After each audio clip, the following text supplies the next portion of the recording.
అలాగే ఒక చెరువుకు సంబంధించిన ల్యాండ్ మీద కూడా కన్నేసి అది కూడా తీసుకోవాలని తిరుగుతా ఉన్నాడు. అది ఒక స్టేజ్ లో ఉంది. బహుశా మరి చేశారేంటో నాకు తెలియదు, దాని మీద క్లారిటీ లేదు. ఇప్పుడు కూడా అది మా ప్రభుత్వంలో, మా జగనన్న ప్రభుత్వంలో అలా ఆ ల్యాండ్ ని కొట్టేశారు. కోట్ల విలువైన ల్యాండ్ కారు చౌక్ కొట్టేశారు. ఇప్పుడు కూడా ఓ ల్యాండ్ ఎంచుకొని మళ్ళా ఇప్పుడు కూడా కారు చౌక్ కి కొన్ని కోట్ల విలువైనటువంటి కొన్ని ఎకరాల ల్యాండ్ ని కొట్టేయడానికి మళ్ళా కూడా ఈ ప్రభుత్వం చుట్టూ తిరుగుతా ఉన్నారు. ఎందుకంటే ఒక ల్యాండ్ ఎంచుకోవడము, దాన్ని కారు చౌక్ గా దాన్ని ప్రాసెస్ చేసుకోవడము, దాన్ని కొట్టేయడము, ఇది వీళ్ళు అంటే రాజకీయాల వల్ల వీళ్ళ ఆస్తులు పెంచుకోవడానికి వీళ్ళు చేసే పనిది. మాకలా కాదు, మీలాంటి ఉద్దేశాలు మాకు లేవు. రాజకీయాల వల్ల మేము బతకడానికి మేము రాలా. మా రూపాయి మేము పోగొట్టుకున్నాం. మాకు ఒప్పుకున్నంత వరకు చేసుకుంటాం, నిజాయితీగా చేసుకుంటాం. మా నాయకుడిని మేము నమ్మాము, మా నాయకుడి కోసం కష్టపడతాం. మీరు ఎన్ని ఇబ్బందులు పెట్టినా మేమేం పారిపోం. మా పార్టీ కోసం నిలబడతాం, మా కార్యకర్తల కోసం నిలబడతాం, మా ప్రజల కోసం నిలబడతాం, పనిచేస్తాం. మళ్ళా మా నాయకుడిని ముఖ్యమంత్రిని చేసుకునే వరకు ఖచ్చితంగా కష్టపడతాం. మీరు ఎన్ని ఇబ్బందులు పడ్డా మేమేం పారిపోము. ఇంకా కృష్ణదేవరాయలు గారు అనుకుంటా ఉన్నారు, నాకు వైఎస్ఆర్ కాంగ్రెస్ పార్టీలో ఒకరిద్దరితో పరిచయాలున్నాయి, ముసుగులో ఒకరిద్దరితో పరిచయాలున్నాయి, ఆయన టచ్ లో ఉన్నాడని ఆయన భావించి ఆ ఒకరిద్దరు రేపు వైఎస్ఆర్ కాంగ్రెస్ పార్టీ గవర్నమెంట్ వచ్చినా కృష్ణదేవరాయల్ని కాపాడుతారు అనే భ్రమంలో ఆయన ఉన్నాడు. ఆ ఇద్దరు, ఆ ఒక్కరు, నువ్వు ముసుగులో ఉన్న ఏ ఒక్కరు కూడా నిన్ను కాపాడలేరు అని నేను క్లియర్ గా చెప్తున్నా. నీకు నిన్ను కాపాడలేరు, అది నీ భ్రమే. కాబట్టి ఇప్పటికైనా మీరు చేస్తున్న పాపాలన్నీ అందరికీ తెలుసు. ఈరోజు ప్రజలు కూడా చూస్తున్నారు, అందరూ గమనిస్తున్నారు. ఇవన్నీ విత్ ఎవిడెన్సే నేను మాట్లాడా. మీరు మళ్ళా ఇంకో కట్టు కథ పెట్టుకుని ఇంకొంచెం బ్యాచ్ ని మళ్ళా పెట్టి మళ్ళీ కొంతమంది ఆర్టిస్టులను దింపి అదిగో ఇదిగో అని మాట్లాడించవచ్చు. కాదు, నేను చెప్తా ఉన్నా, పోసాని గారు అప్పుడెప్పుడో మాట్లాడారని చెప్పి తర్వాత ఇన్ని సంవత్సరాలకు తెచ్చి చుట్టూ తిప్పారు కదా, ఇబ్బందులు పెడుతున్నారు కదా. అదే రాజ్యాంగం మాకు కూడా వర్తిస్తుంది కదా.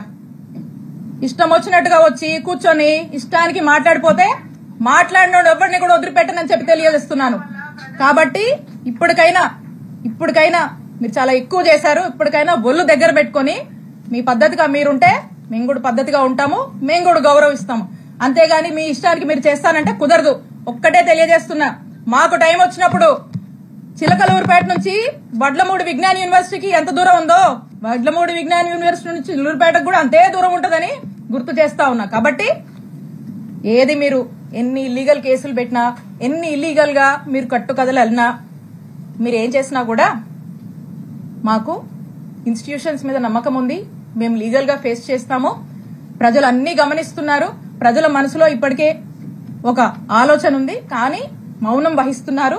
సమయం వచ్చినప్పుడు మంచిగా బుద్ధి చెప్తారు. కాబట్టి ప్రజల మీద మాకు నమ్మకం ఉంది, మా నాయకుడి మీద ప్రజలకు నమ్మకం ఉంది.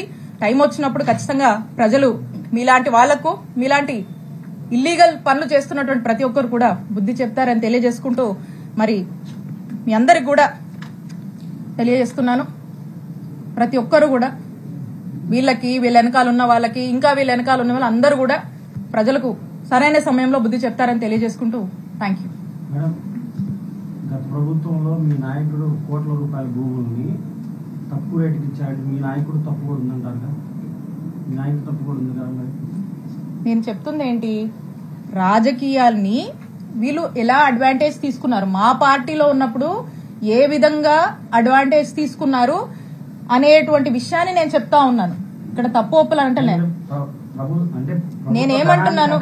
నేనేమంటున్నాను, కారు చౌక్కి కొన్ని ఎకరాల భూమిని కాజేశారు, తీసుకున్నారు.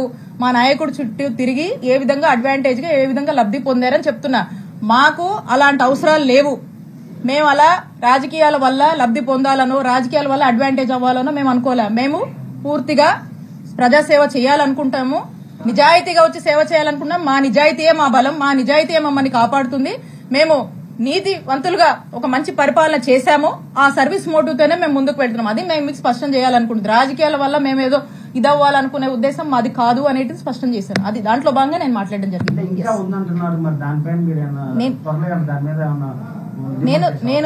నేను స్పష్టంగా చెప్పాను, విషయాలు చెప్పాను. దాని డీటెయిల్స్ కూడా అఫీషియల్ గానే గవర్నమెంట్ దగ్గర ఉంటాయి. ఇంకా దాని గురించి ఎందుకు చెప్పాను కదా.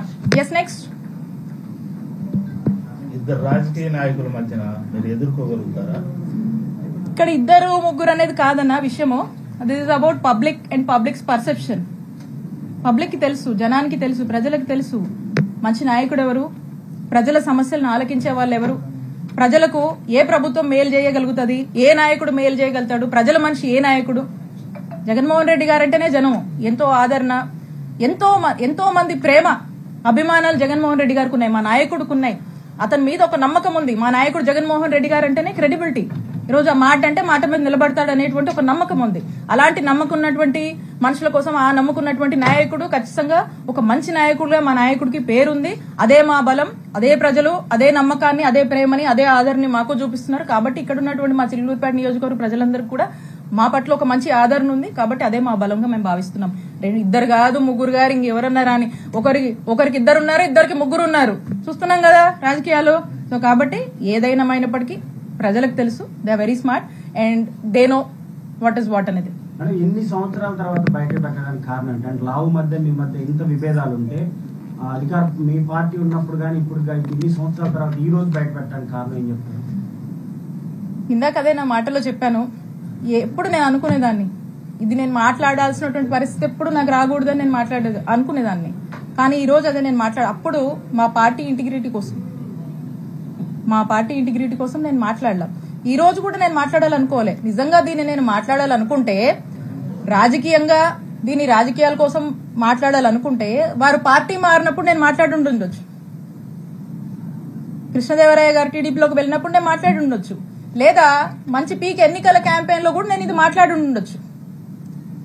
కానీ నేను దీని నుంచి ఎప్పుడు రాజకీయ ఏదో లబ్ధి పొందామనో, రాజకీయంగా నాకేదో అడ్వాంటేజ్ అవుతుందనో నేను ఎప్పుడు చూడలే, మాట్లాడొద్దు అనుకున్నా. బికాజ్ అది నా సంస్కారం అది, నేను మాట్లాడొద్దు అనుకున్నాను. కానీ ఈ రోజు మీరు ఈ లెవెల్ కి దిగజారిపోయి పీక్స్ కి చేరుకొని మీరు ఇలా చేస్తున్నప్పుడు నేను మాట్లాడకపోతే తప్పవద్దని భావించి ఈ రోజు నేను నా నోరు విప్పి మాట్లాడాల్సి వస్తుంది.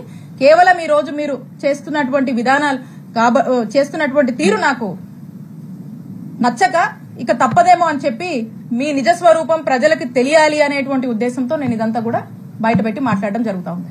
మేడం, మీరు అన్నారు కదా చిలుకూరుపేట నుంచి వడ్లమూడి ఎంత దూరం, వడ్లమూడి ఇప్పుడు వాళ్ళు గతంలో మీరు కేసులు పెట్టారని వాళ్ళు అంటున్నారు, ఇప్పుడు వాళ్ళు పెడుతున్నారని మీరు అంటున్నారు. ఇక్కడ కేసులు అనేది కూడా తప్పుదారి పట్టిపోతున్నాయి కదా, దానిపైన ఏ ఛానల్ అన్నాను ఇది? నీకు కేసులు ఎఫ్ఐఆర్లు చూస్తుంటే కూడా నమ్మకపోతే నేనేం చెప్పాలి చెప్పు? వాళ్ళు అంటున్నారు, మీరు అంటున్నారు. కాదు, నేను అంటుంది ఏంది? ఎట్లా పడితే అట్లా ఎక్కడ చూపించండి.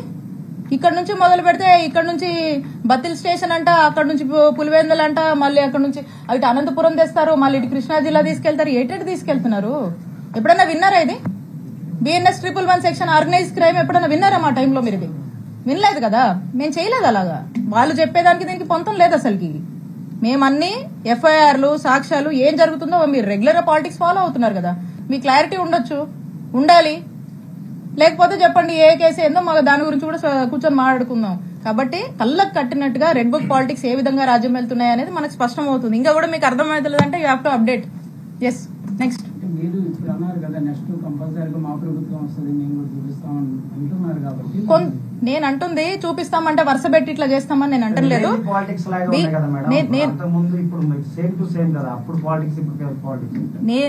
నేను అంటుంది ఏంటి, ఒళ్ళు దగ్గర పెట్టుకోండి అని చెప్తా ఉన్నా. అధికారం ఉందని అధికారం దుర్వినియోగం చేసి ఇష్టానికి చెయ్యొద్దని చెప్తా ఉన్నా. ఇష్టం వచ్చినట్టు చేస్తే ప్రజలు తీర్పిస్తారు. మేము టైం కమ్ పీపులే సమాధానం చెప్తారు. సో కాబట్టి ఆ రోజు కూడా వాళ్ళు ఫేస్ చేయాల్సి ఉంటుంది. That's what I'm telling.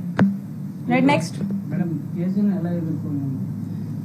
Legal గా మాకు ఇన్స్టిట్యూషన్స్ మీద నమ్మకం ఉంది. ఏదున్నా లీగల్ గా ఫైట్ చేస్తాము, న్యాయ పోరాటం చేస్తాము. మాకు ఒక పార్టీ ఉంది, మా నాయకుడు ఉన్నాడు, వాళ్ళ సపోర్ట్ ఉంది. ముఖ్యంగా ఈ అన్నిటికన్నా మాకు ప్రజల సపోర్ట్ ఉంది. కాబట్టి ఖచ్చితంగా విల్ ఫేస్ ఇట్. ఏం చేస్తారు మా అయితే ఏం చేస్తారు? అరెస్ట్ చేస్తారు, తీసుకెళ్తారు. ఆ తర్వాత ఏం చేస్తారు? చంపరుగా. Will face it.